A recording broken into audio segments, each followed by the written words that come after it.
Vamos começar então. Por favor, professor Nilson, fique à vontade.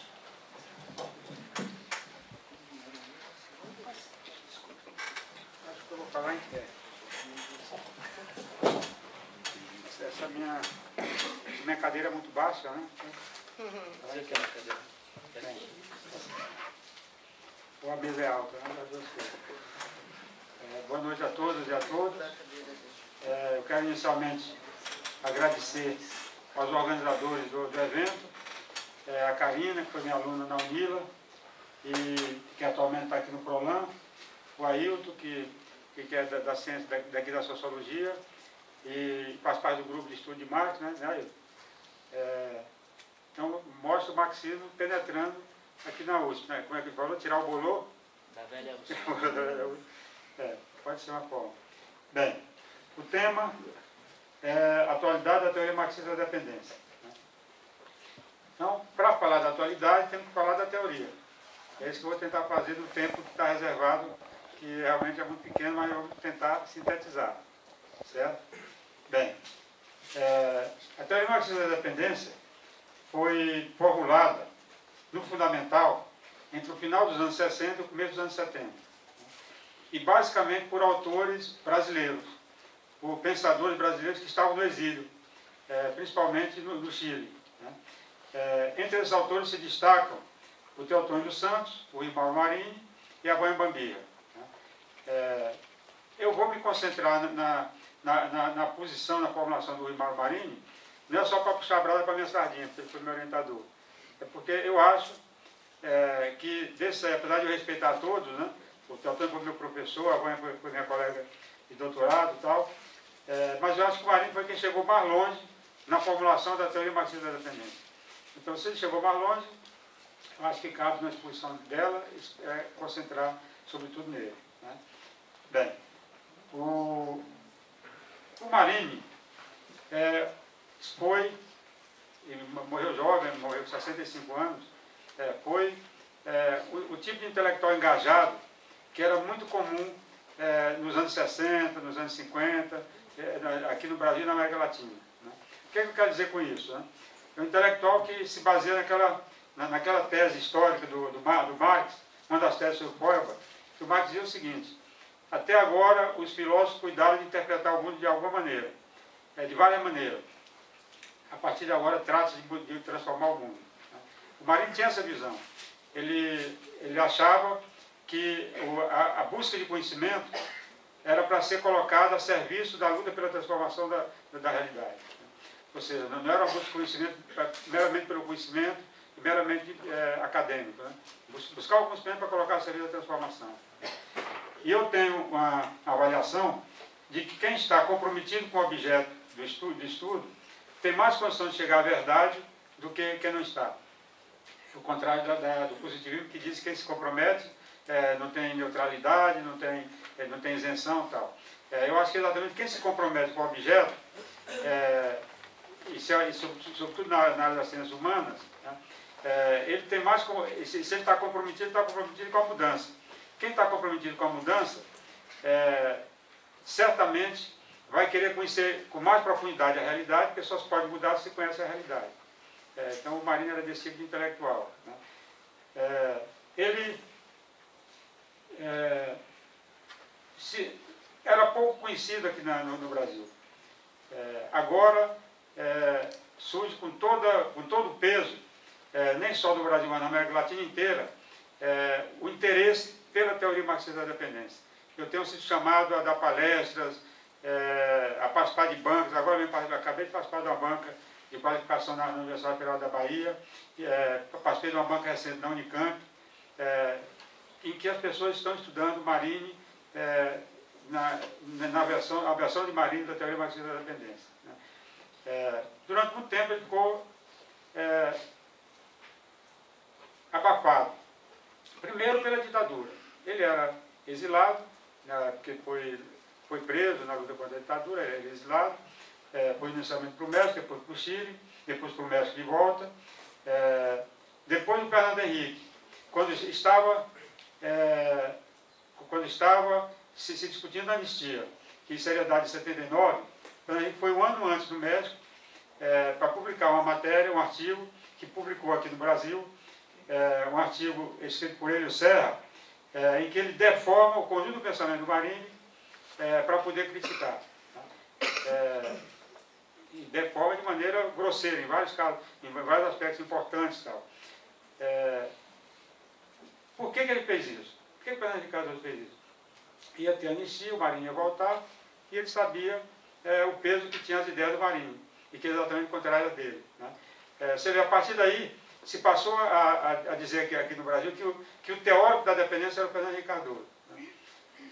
Eu tenho dito o contrário, que ele não fez uma teoria da dependência, ele fez uma apologia da dependência, porque para ele a dependência promove o desenvolvimento, promove a modernização, promove, inclusive, basta ler a conclusão do livro, que ele escreveu com o Palito para ver, promove, inclusive, a melhor distribuição de renda.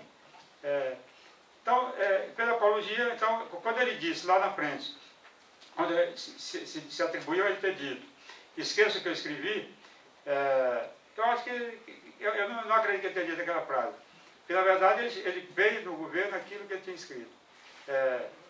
Reforçou o laço de dependência, porque ele já tinha feito a apologia da dependência, depois ele reforçou o laço de dependência na prática concreta, com o governo e tal. Bem, no terceiro momento, se impôs o chamado neoliberalismo aqui na região. O pessoal chegou a chamar de pensamento único, chegou a nos chamar, a nós críticos, de dinossauros. Nós chamamos de dinossauros, o pensamento único era o pensamento o mercado pode tudo e tal, do chamado neoliberalismo. Então, eram momentos que, adversos para a teoria do Marini, vicejar. E por que volta a ter peso agora? Eu acho que, simultaneamente com a crise mundial e crise na região, a crise do pensamento que foi vendido como pensamento único, que é o neoliberalismo. Com a crise do pensamento se busca novas referências e se ancora em referências antigas, dentre elas o Marini. Né? Bem, dito isso, vamos tentar sintetizar quais as ideias centrais do Marini e tentar já ir mostrando a atualidade dela. Né? Em primeiro lugar, Marini achava que para entender as economias da América Latina, as economias subdesenvolvidas, particularmente da América Latina, só era possível se partisse do entendimento da economia mundial, economia capitalista mundial. Dada a forma de inserção dessa economia no mundo, então você não podia entender o Brasil, não podia entender a Argentina e o México se você não entendesse a economia mundial. Essa é a primeira referência importante dele e tal. Segundo, que essas economias se inserem de maneira subordinada no contexto da economia capitalista mundial. E ao se inserir, isso é o que gera a dependência. A definição dele de dependência é exatamente essa, é a inserção subordinada das economias no contexto da economia capitalista mundial. E segundo ele, essa inserção subordinada, essa inserção dependente, traz características específicas para as economias da América Latina, que ele chamou de capitalismo sui generis. Segundo ele, é o seguinte, aqui na região se reproduzia as tendências gerais do capitalismo do centro, mas de maneira particular, de maneira específica, não reproduzia da mesma maneira. Então, as leis gerais do capital eram reproduzidas aqui, porque era a economia capitalista, mas de maneira específica, que ele chamou de capitalismo sui generis. Isso significava o quê? Que a economia da região deformava boa parte que eu vou mostrar como, né, das leis gerais da economia capitalista, e exacerbava as suas contradições. Então, tinha as mesmas contradições que tinha no capitalismo desenvolvido, só que de maneira exacerbada. Tinha as mesmas leis econômicas no capitalismo, só de maneira deformada. Né? Bem, então, vamos, para poder demonstrar isso, vamos começar com a primeira grande ideia dele sobre como entender a região. Né? Vou começar dizer o seguinte, que a inserção subordinada, a inserção dependente da economia da região no contexto da economia capitalista mundial, gera a transferência de valor dos países dependentes para os países centrais. Transferência de valor. Como se dá essa transferência de valor? A primeira a abordagem dele da transferência de valor, é o que ele chamou de intercâmbio desigual. Intercâmbio desigual. Significava o quê? Que essas economias se inseriam, passaram a se inserir, sobretudo, no meados do século XIX em diante, na divisão internacional do trabalho, como produtor e exportador de produtos primários e importador de produtos industriais. E no intercâmbio entre os países do centro e os países da periferia, os países da periferia vendiam seus produtos abaixo do valor para o centro e adquiriam os produtos industriais acima do valor. Então, era esse o mecanismo de transferência inicial que ocorria nas economias da região. E por que se dava isso? Não vou usar o quadro dele, não. Eu gosto de explicar isso no quadro dele, porque eu passo uma forma e tal. Vou só colocar de maneira genérica, né? Segundo ele, é o seguinte: baseado em Marx, os setores que têm maior produtividade, e, consequentemente, o que Marx chamava de maior composição orgânica do capital, que é a maior relação entre o capital gasto e meio de produção, o capital gasto por ser trabalho, né? Esse setor tende a se apropriar de valor no seu intercâmbio com o setor que tem menor produtividade e, consequentemente, menor relação entre o capital gasto com força de trabalho e gasto com meio de produção e gasto com força de trabalho. Então, se dá a transferência para poder nivelar a taxa de lucro entre esses setores, né? Bem, isso se agrava, esse intercâmbio desigual, ou seja, vender acima do valor os países centrais e os países dependentes vender abaixo do valor, isso se agrava na fase imperialista, na fase monopolista do capitalismo. Porque no momento que passa a predominar os monopólios dos países centrais, esses monopólios passam a ter força para obter um lucro extraordinário no mercado internacional, consequentemente para vender acima do valor as suas mercadorias, e reforça aquela tendência que já havia de antes da fase monopolista, que é o intercâmbio desigual em detrimento dos países da periferia e tal. Bem, então, essa primeira forma de transferência de valor. Segunda, isso é típica da fase imperialista da economia capitalista, da fase iniciada no final do século XIX, começo do século XX. Que transferência é essa, né? O Lenin chegou a dizer que o imperialismo é a etapa do capitalismo que passou a preponderar a exportação de capitais sobre a exportação de mercadorias. E a exportação de capitais se dava sob duas formas clássicas: empréstimos e o chamado investimento direto estrangeiro, que na maior parte não era nem investimento, era compra de estruturas já produtivas, já existentes nas economias da periferia, né?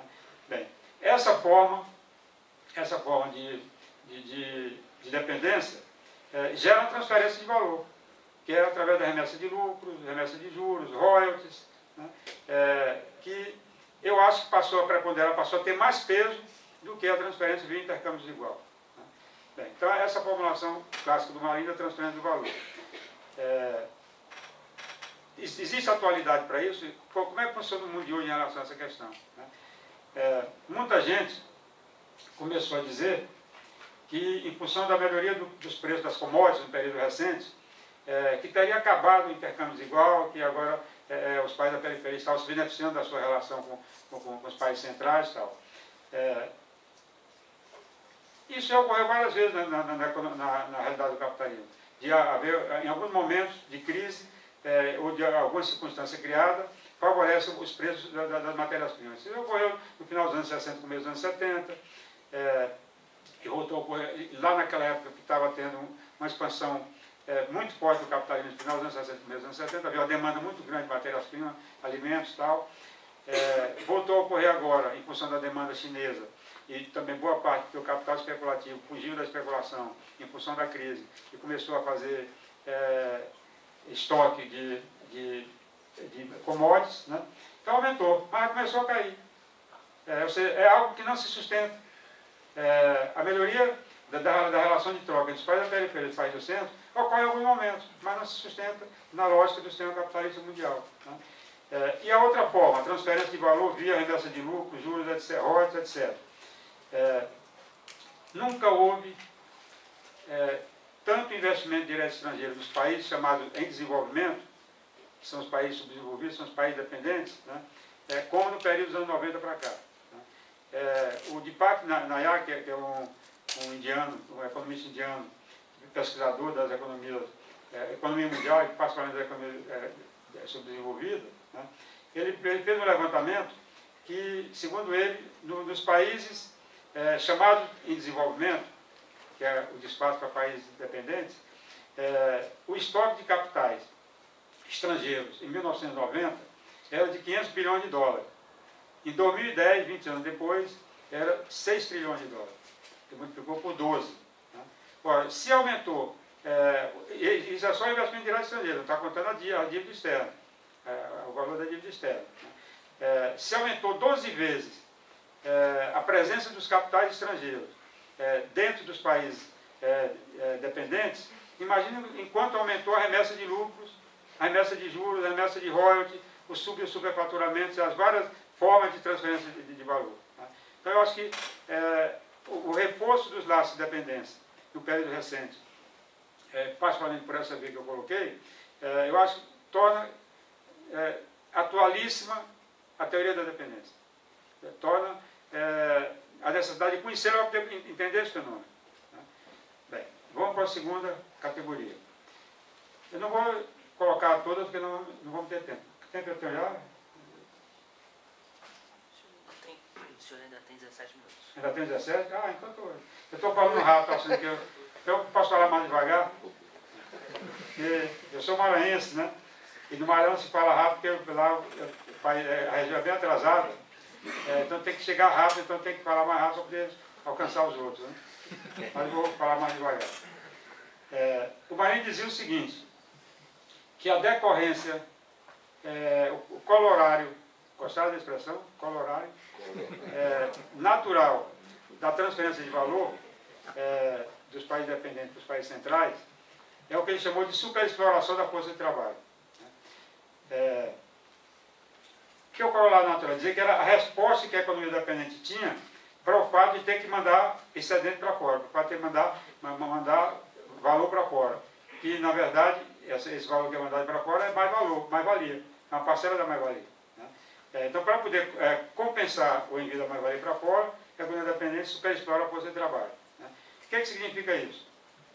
Significa, em linhas gerais, pagar a força de trabalho abaixo do seu valor. Né? O que é o valor da força de trabalho? É o valor das mercadorias, dos bens que o trabalhador consome com a sua família para poder se reproduzir em condições sociais dadas. Esse é o valor da força de trabalho, na definição de Marx. Né? Bem, então pagar abaixo desse valor. E sob 3 formas básicas. Uma forma é o aumento da jornada de trabalho, outra forma é o aumento da intensidade do trabalho, se usar cada vez mais intensivamente a força de trabalho dentro do processo produtivo, e a outra, dizer assim, se apropriar do fundo de consumo do trabalhador. Se apropriar daquilo que seria necessário para a sua subsistência, então não paga nem isso, paga abaixo da sua subsistência. Bem, então tem essas 3 formas da superexploração da força de trabalho. Né? Eu, na minha tese de doutorado, quando eu fiz, alguns de vocês não tinham nem nascido ainda, né?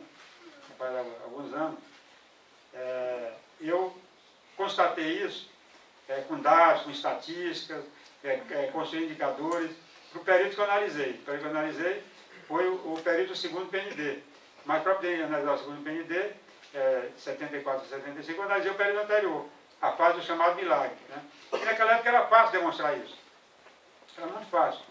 Aumentou a jornada de trabalho, aumentou a intensidade do trabalho, o salário foi, como eu dizia, arrochado, né? O salário foi arrochado, então era fácil demonstrar isso.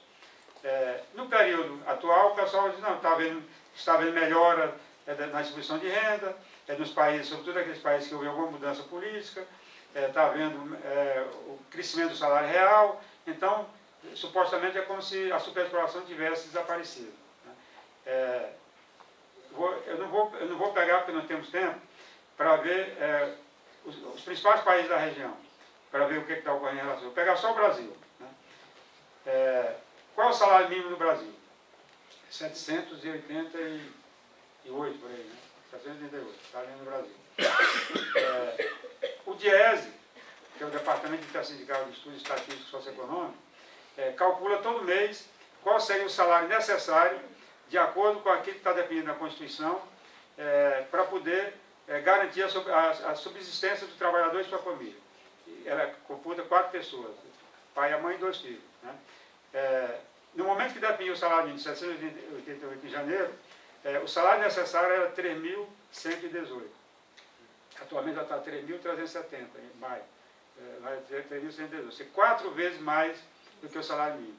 Então, digamos, o que seria necessário para reproduzir a força de trabalho em condições sociais dadas é 4 vezes maior do que o salário mínimo.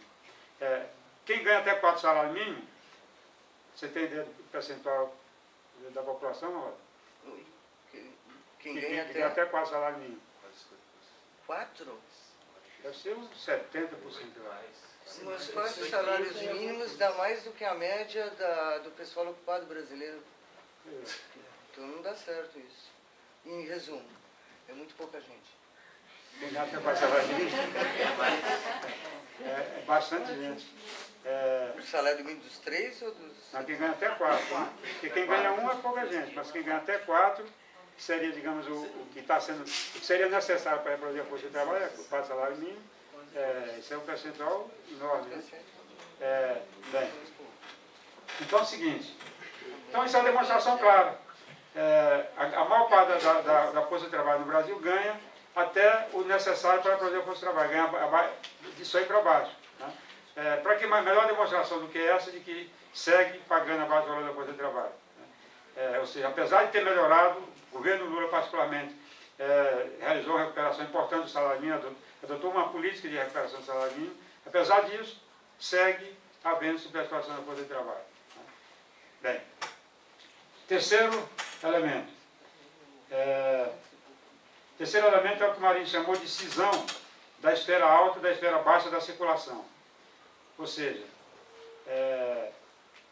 o que é a esfera alta? É a esfera de consumo realizada pelas camadas de renda mais altas, que inclui a burguesia, empresariado, setores da classe média, setor da classe média alta e tal. E esfera baixa é o consumo basicamente dos trabalhadores. Né? Segundo ele, nos países desenvolvidos, ocorre uma imbricação entre essas duas esferas. O trabalhador consome bem de cima, o de cima consome bem de baixo, há uma certa implicação pelo nível de salário real que tem os trabalhadores dos países desenvolvidos. Segundo ele, aqui na periferia, o que ocorre? Na fase primária exportadora, o consumo da burguesia e dessas camadas de maior nível de renda que o consumo industrial era abastecido basicamente pelas importações. E, por outro lado, a produção local era feita basicamente para exportação. Então, o trabalhador não consumia do produto importado, não sei marginalmente, e o produto que ele produzia, na sua maioria, ele também não consumia, que era para exportação. Então, qual era o resultado? Para o empresário que produzia produtos para exportação, pouco interessava o nível de consumo do trabalhador, porque ele não produzia para o consumo do trabalhador, então ele podia pagar o salário lá embaixo, porque o trabalhador só interessava como custo, não interessava como consumo, porque o trabalhador não consumia os bens que ele produzia, porque era para exportação. Né? Bem, aí vem a industrialização, supostamente viria a equacionar esse problema. Só que a industrialização se dá de maneira dicotômica. Um setor, que o Marx chamava de setor 2A, produz bem de consumo para a massa de trabalhadores, isso basicamente era sob controle nacional, esse setor que aqui no Brasil, em boa parte dos países se industrializaram antes da Segunda Guerra Mundial, e se monta um outro setor, particularmente depois da Segunda Guerra Mundial, que é o setor que produz bem de consumo para essas camadas mais elevadas, que era o chamado setor de bem de consumo duráveis, né? Que era automóveis, eletrodomésticos, etc. Né? Então, bem, esse setor vem se somar ao papel do setor exportador tradicional. O setor exportador tradicional não dependia do consumo do trabalhador, que ele vendia para fora. Esse setor aí também não depende do consumo do trabalhador, porque ele produz para as camadas de renda mais elevadas. Como ele não depende, ele pode jogar o salário lá para baixo, porque o salário para ele é só custo, não é consumo. Né? Bem, então isso se dá, enquanto isso, o setor que produz bem de consumo para o trabalhador tem que exportar, e para exportar tem que ter os subsídios governamentais, porque o trabalhador com salário lá embaixo não garante a realização plena do consumo desses produtos. Né? Bem, então, isso existe hoje ainda? Existe. O pessoal diz que surgiu como é, a nova classe média.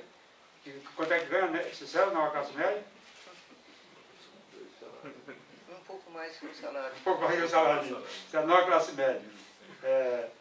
Bem, bastou ter algum problema ao nível da economia mundial, que começou a trazer problemas para as exportações, que a situação cobra seu preço.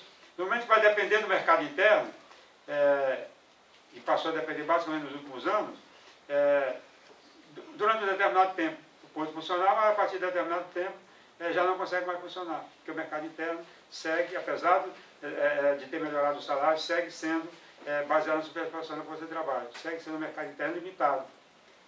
Então, isso, para pegar o caso do Brasil, se for pegar outros exemplos, a situação não seria muito diferente, né? Bem, última questão. Essa eu vou dedicar um pouco mais, que é uma questão controversa. Como resolver o problema? Porque tem várias outras temáticas que têm a ver com a teoria do Marinho, mas não dá para abordar todas, né? Eu tenho quanto tempo ainda? 6. Sei. Então, vou tentar me concentrar. Que é a solução do problema. Qual era a solução clássica do problema da dependência aqui na América Latina, a partir do pensamento da CEPAL, o pensamento semelhante, né? Você resolve o subdesenvolvimento da dependência pelo desenvolvimento, que você desenvolve através da industrialização, né? Só que veio a industrialização e a dependência continuou. Por mais que na fase inicial teve uma independência relativa, depois, sobretudo dos anos 50 em diante, a dependência continuou. Isso levou os próprios teóricos da CEPAL, o Celso Furtado principalmente, e o Raul Peretti, a se questionar sobre aquele caminho. Industrialização, que eles achavam que ia gerar independência, gerou, ao contrário, reforçou o laço de dependência. Principalmente a partir do momento que ela se dá sob o controle crescente do capital estrangeiro, sobretudo no setor de bens de consumo durável. Bem, qual foi a solução que o Marinho deu inicialmente? Para resolver o problema da dependência, tem que liquidar as relações de produção capitalista e dependência. Isso significava, segundo ele, resolver através do socialismo. Bem, a primeira versão que ele deu, que é a versão no geral que os teóricos marxistas da dependência deram. No entanto, ele tem uma colocação feita no final dos anos 80, começo dos anos 90, que altera, não inteiramente, mas altera em parte essa colocação. Ele, durante toda a trajetória dele, ele não havia estudado a questão da integração regional, integração latino-americana. Havia bordejado, mas não havia feito um estudo sobre isso. E aí fez esse estudo, começou a dar palestras no final dos anos 80, sobretudo depois dos acordos entre Brasil e Argentina, que deram origem depois ao Mercosul, e depois, em 92, ele publicou um livro chamado América Latina, Dependência e Integração. Bem, Júlio? Chegou atrasado, mas chegou, né? Não sei se você vai entender. Nesse livro, ele define o que é integração. A primeira ele define o seguinte, que a dependência inviabiliza a integração regional dos países da periferia, em primeiro lugar. Em segundo lugar, no momento de crise da dependência, abre espaço para ações autônomas que permitem avançar no processo de integração. Terceiro, de que a integração é um instrumento de combate à dependência. Ele não diz que resolve, mas é um instrumento de combate da dependência. E aí ele define o que ele considera por integração. Integração para ele é o seguinte, não é o mero alargamento do espaço econômico, como pensava a CEPAL, como forma de gerar economia de escala, mas segundo ele, a integração é um caminho para integrar as amplas massas da população. Ele está pensando em integração não apenas regional, mas a decorrência dela na integração social. As amplas massas da população ao consumo, ao trabalho e à cultura. E dizer que para que isso ocorra, as massas têm que protagonizar o processo de integração. As massas populares têm que protagonizar o processo de integração. Ele dizia o seguinte, um processo de integração com essa característica diminui a superexploração da força de trabalho e melhora a distribuição de renda. Entendeu? Então, ele não está dizendo que resolve, porque para ele o principal corolário da dependência é a superexploração da força de trabalho. Ele não disse que resolve esse problema. ameniza. Mas ele coloca isso como um momento. Se é um momento, pode ser considerado como uma etapa. Ele já tinha vislumbrado isso várias vezes no passado, mas não tinha colocado de maneira tão clara como ele colocou nesse livro. No livro dele, que ele escreveu em 69, sobre o movimento de revolução da América Latina, ele já tinha dito o seguinte: uma nova sociedade protagonizada pelas massas trabalhadoras, mas com espaço para pequena e média burguesia da região. Ora, se tem espaço para pequena e média burguesia da região, não era inteiramente socialista, era uma etapa. Ele foi militante do MIR, do Movimento de Esquerda Revolucionária do Chile, que abriu um debate muito grande ali nos anos 70, anos 80, sobre o caminho para derrubar o Pinochet. E aí tinha uma corrente do MIR, que achava que tinha que montar uma frente ampla e colocar a questão da democracia como elemento básico para unir as forças para derrubar a ditadura. E tem uma outra corrente que achava que tem que ir para a luta armada e a luta pelo socialismo, né? Direto, imediato. Né? O Marini se somou com a corrente que colocava a questão da frente. Bem, então ele em algum momento falou, ele nunca definiu claramente que tinha uma etapa, mas com elementos como esse, dá para caracterizar que o Marini chegou perto da ideia de ter uma etapa. Agora, que etapa? Não era da maneira que o Nacional Desenvolvimento Clássico tratava a questão. Porque como é que o Nacional Desenvolvimento Clássico tratava a questão? Não tratava como etapa. Tratava como forma de desenvolvimento das economias nacionais, construir a economia independente, o capitalismo autônomo, tratava do fundamental dessa maneira. Né? Para o Marini era uma etapa da luta pelo socialismo. Se no caminho do socialismo pode ter uma etapa. Né? Eu compartilho dessa ideia do Marini, que apesar de estar mais esboçada do que inteiramente definida. Né? E eu acho o seguinte, aí para concluir, que tem uma etapa, não como os clássicos pensavam, né? Que não era etapa, era o desenvolvimento do capitalismo autônomo e tal. Eu acho que ao dizer que é uma etapa, tem algumas características próprias desse período. Primeira característica, que é uma etapa no caminho da construção do socialismo. Esse momento de começar a romper com a dependência é um momento que você começa a construir uma etapa na direção da construção do socialismo. Teve um político brasileiro, que eu tenho a honra de presidir a fundação com o nome dele, Cláudio Campos, que definiu isso aí numa consigna. Ele colocou o seguinte: libertar o Brasil, construir o socialismo. Então, a ideia de libertar o Brasil, próximo da ideia de construir o socialismo. E ele dizia o seguinte: não existe uma muralha da China, como o Lenin tinha dito, entre uma etapa e a outra etapa. Né? Então, essa é a primeira característica. Segunda característica, o papel do Estado, que o Marini também levanta naquele texto dele sobre a integração. O papel do Estado. Lá no desenvolvimento clássico, não havia tão forte o domínio dos monopólios estrangeiros e nacionais sobre a economia. Estava começando a construir a economia industrial. Né? E para isso o Estado teve que cumprir um papel relevante. Só que no momento atual, eu acho que para poder viver esse momento, o papel do Estado tem que ser maior do que já foi no passado. Por quê? Porque você tem duas opções: ou domínio de monopólios, não dá para você repartir cada monopólio em 500 empresas e dividir depois para cada trabalhador um pedacinho da empresa. Né? Ou domínio de monopólio, domínio do Estado. Isso aí já foi designado no passado de capitalismo de Estado. O nome aí no caso é secundário. O importante é que para poder se pensar em construir uma economia, uma sociedade que vive uma etapa em direção ao socialismo, o papel do Estado é fundamental. Né? Porque ou domínio do monopólio ou domínio do Estado. Tá? Terceira questão, que é a questão colocada pelo Marini. Questão da integração regional. Os nacional-desenvolvimentistas do passado já tinham colocado essa questão. O Perón, em reunião com Getúlio em 53, onde ele propôs o ressurgimento do Pacto ABC, que é um acordo assinado entre Brasil,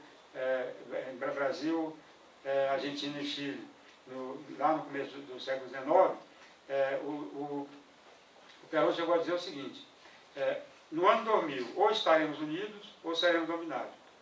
Ele achava que era uma coisa para o futuro, só seria dominado 50 anos depois. Na verdade, não era, estava dominado antes. Né? O Marinho tem uma frase semelhante. Ele diz o seguinte, dada a situação mundial, em que se criaram megablocos econômicos, em que se reforça o imperialismo, a dominação econômica dos grandes monopólios, né? Não teremos espaço para a sobrevivência dos povos latino-americanos, como brasileiro, argentino, chileno, etc., se não rompermos com a dependência, se não realizar o processo de integração. Então, para ele, coisa que ele nunca tinha colocado antes, para ele passou a ser fundamental a questão da integração. Né? Então, essas são três questões importantes que eu acho que caracterizam uma possível etapa, né? Com essa visão de ir para o socialismo, que é uma visão diferente da visão tradicional que pensava a etapa, não como etapa, pensava a etapa como fim, ou seja, vamos construir um capitalismo independente, um capitalismo autônomo e tal. Bem, eu acho que já dei meu recado.